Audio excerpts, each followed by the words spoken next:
नमस्कार दोस्तों, कैसे आप लोग? तो आज मैं फिर से आपके सामने कुछ इंपॉर्टेंट कंपनी का अपडेट शेयर करूंगा। तो सबसे पहले मैं बात करूंगा आज के जो टॉप वीडियोस है, उनमें से टॉप कंपनी है ज़ोमैटो। देखिए ज़ोमैटो फाइनली वो लेवल को ब्रेक कर चुके हैं, जिस लेवल का मैं बहुत दिनों से इंतजार कर रहा था। और ज़ोमैटो जिस तरीके से ब्रेकआउट किया है, उसके पीछे कुछ रीज़न भी है।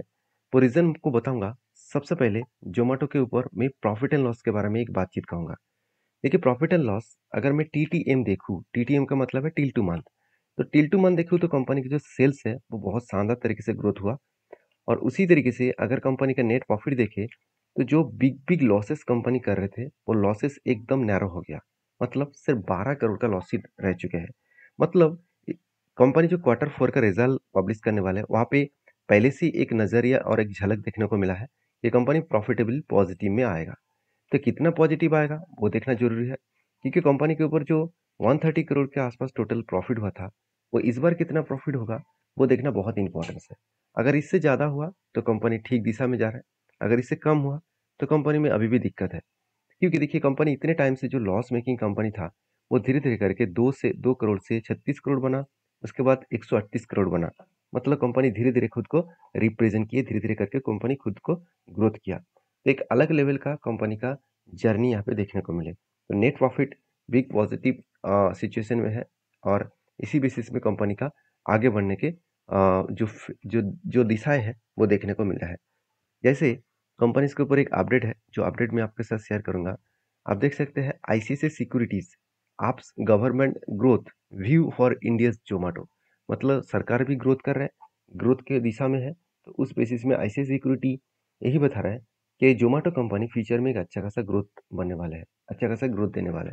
तो जो जोमेटो शेयर सिर्फ ऐसे नहीं भाग रहा है। आप देख सकते हैं ICICI securities raise estimated for Zomato's food business government growth 20%। तो टिल फाइनेंशियल ईयर 2033।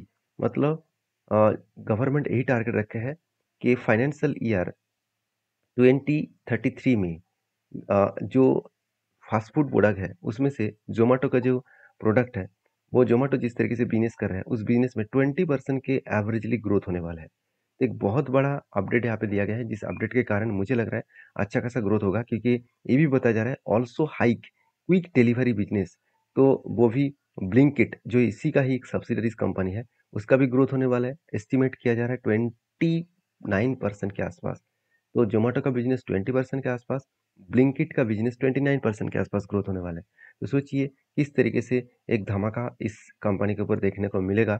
अगर इस तरीके से धमाका हुआ तो कंपनी आज जिस लेवल में है उस लेवल से बहुत ऊपर जाएगा। देखिए जब जोमेटो स्टार्टिंग हुआ था, लिस्टिंग हुआ था, तब से लेकर बिग फॉल हो गया। और जब फॉल हुआ था तब राकेश झुनझुनवाला जी ने एक इंटरव्यू के माध्यम से उन्होंने कहा था कि ज़ोमैटो, उन्होंने डायरेक्टली ये नहीं कहा कि ज़ोमैटो बहुत बेस्ट कंपनी है। उन्होंने ये कहा कि ज़ोमैटो के ऊपर जितने सारे लोग निवेश करके रखे हैं, आज माल बेचेंगे तो आज सारे लोगों का चड्डी उतर जाएगा। इस तरीके से बात उन्होंने कहा था। अगर जाकर आप इंटरव्यू को सर्च करेंगे, तो उन्होंने तब कहा था कि टाइम आएगा इस कंपनी में एक अच्छा जर्नी का। तो ऐसे ही बात उन्होंने कहा था और सच में उनका देहांत होने के बाद आज वो बात सच लग रहा है, क्योंकि इसीलिए मैं बार-बार बोलता हूँ, जब बड़े कोई बड़े इन्वेस्टर के बारे में बात करो, कोई बड़े पॉलिटिशियन के बारे में नहीं, कोई बड़े इन्वेस्टर अगर कुछ बात कहे, तो वहाँ पे आपको उस बातों को ध्यान से सारी चीज़ों को समझना पड़ेगा।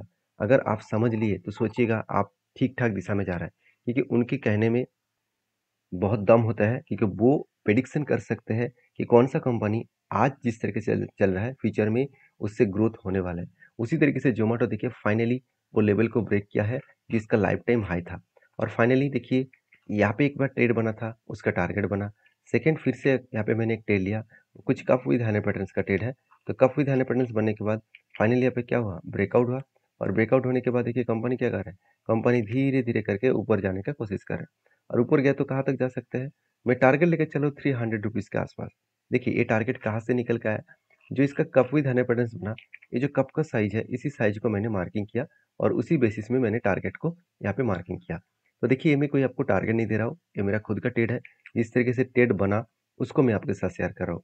आप भी इस कंपनी के ऊपर रिसर्च करिए, आपकी क्या राय है जरूर मुझे कमेंट्स करिए, क्योंकि हर किसी का अलग अलग ओपिनियन बेसिस में लोग काम करते हैं। तो आप भी प्लीज़ ब्लाइंडली मुझे फॉलो मत करिए, क्योंकि लॉसेस होगा तो आपके मतलब लॉस अगर करेंगे तो आपके हिसाब से करिए, प्रॉफिट अगर होगा तो आपके हिसाब से करिए। मेरे तरफ से सारी चीज़ों को सीखिए, सीख कर आप एक बार वेरीफाई करके काम करिएगा। तो नेक्स्ट जो कंपनी है उसके नाम है बर्जर पेंट। देखिए बर्जर पेंट इंडिया की एक पॉपुलर पेंट इंडस्ट्रीज कंपनी है। आप सभी जानते हैं बर्जर पेंट इंडिया की second largest paint sector company है। और इस कंपनी के ऊपर एक बहुत बड़ा दिक्कत अभी आ चुके हैं, जो दिक्कत के कारण सिर्फ बर्जर पेंट नहीं, एशियन पेंट के ऊपर भी बिग फॉल देखने को मिला। उसके पीछे रीजन कौन सा है? एशियन पेंट के ऊपर रीजन ऐसा ही है कि कंपनीज के ऊपर अगर एक चीज को नोटिस करेंगे तो इंडियस ग्रासिम इंडस्ट्रीज, जो ग्रासिम इंडस्ट्रीज बहुत पहले से ही बता रहे थे कि वो पेंट सेक्टर के ऊपर एंट्री होने वाला है, तो फाइनली वो पेंट सेक्टर के ऊपर एंट्री हो चुके हैं। और ऐसे बताया जा रहा है कि paint to be cheaper than Asian paint.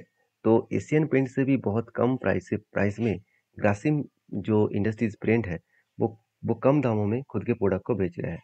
और एक मेरे बात नहीं है, मॉर्गन स्टैनली ने इस तरीके से बातचीत कहा है।